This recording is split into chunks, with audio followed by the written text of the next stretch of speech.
Hello, and thank you for joining me today for our last little section of notes in this unit. And today we're going to talk about momentum. So we've talked about Newton's third law. We talked about um, forces being required to change motion.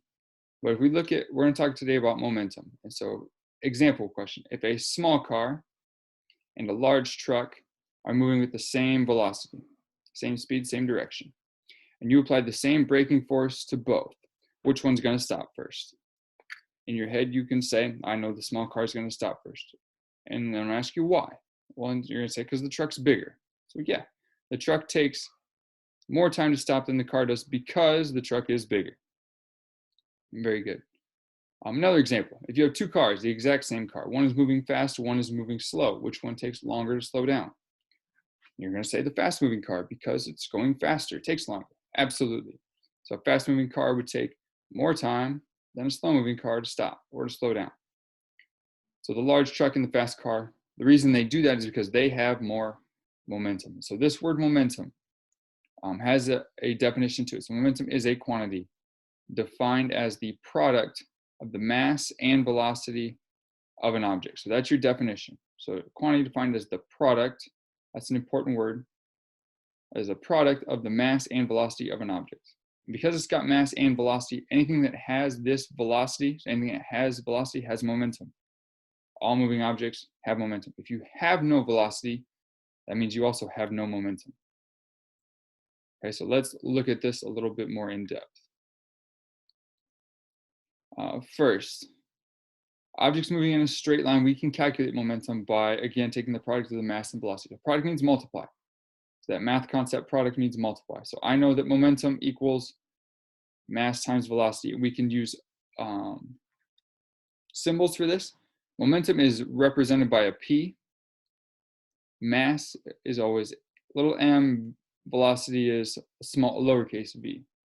Now if we look at units, when I do this, my mass is going to be measured in kilograms because that's my SI unit for mass, and then velocity is going to be in meters per second because that's what we use for velocity. And when we do this, I don't have any special units for momentum, so your final units are going to be kilograms times meters per second. This is the unit you need to have with all of your answers, with all of your problems that you solve. And because I have a velocity, I also should have a direction.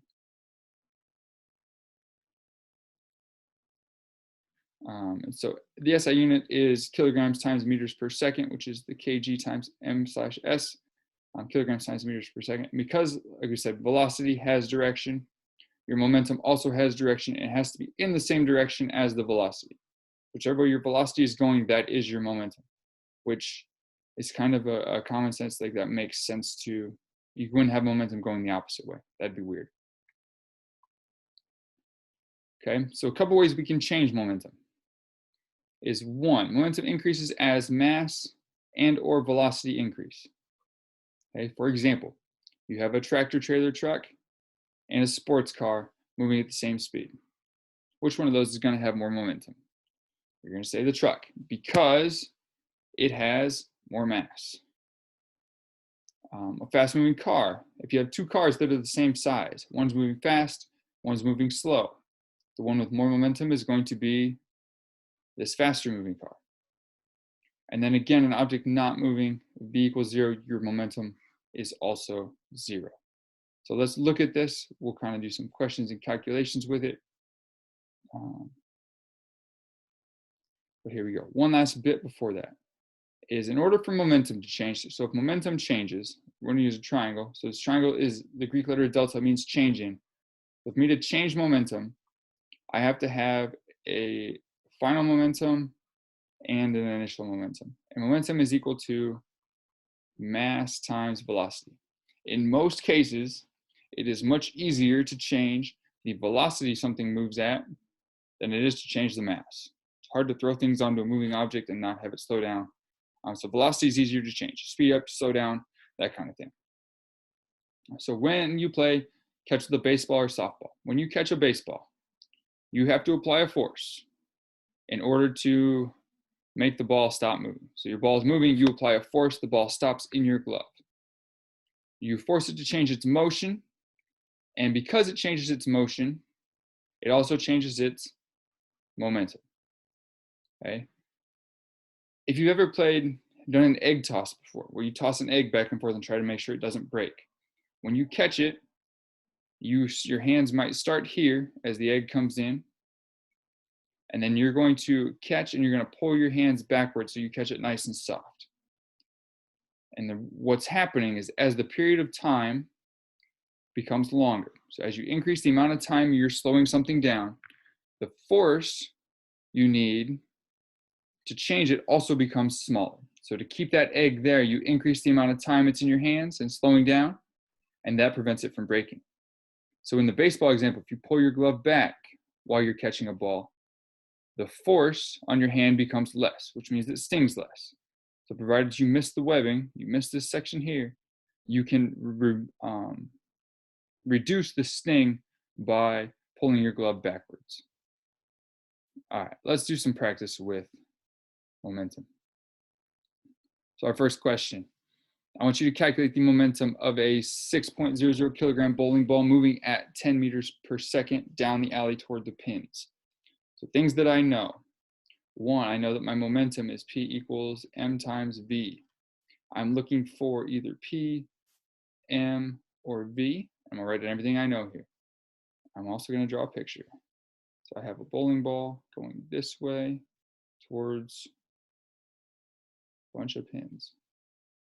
Obviously they're straight pins because I'm a good drawer. So I know that V equals 10.0 meters per second. And I know that my mass is 6.00 kilograms, and that is of my bowling ball. So mass is 6.00 kilograms. B is 10.0 meters per second, and I'm solving for P. And V is 10.0 meters per second. I'm solving for P. So I can use this equation as is. I just need to plug numbers in. So P equals mass of 6.00 kilograms times a velocity of 10.0 meters per second. And 10 times 6 is going to give me a momentum of 60. And then because I have 3 significant digits on both of those, I need 60.0.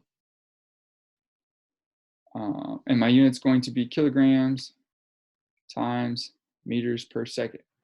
Now, one last thing is I have a velocity. So I need to have a direction here. So in this case, I'm at 10.0 meters per second toward the pins.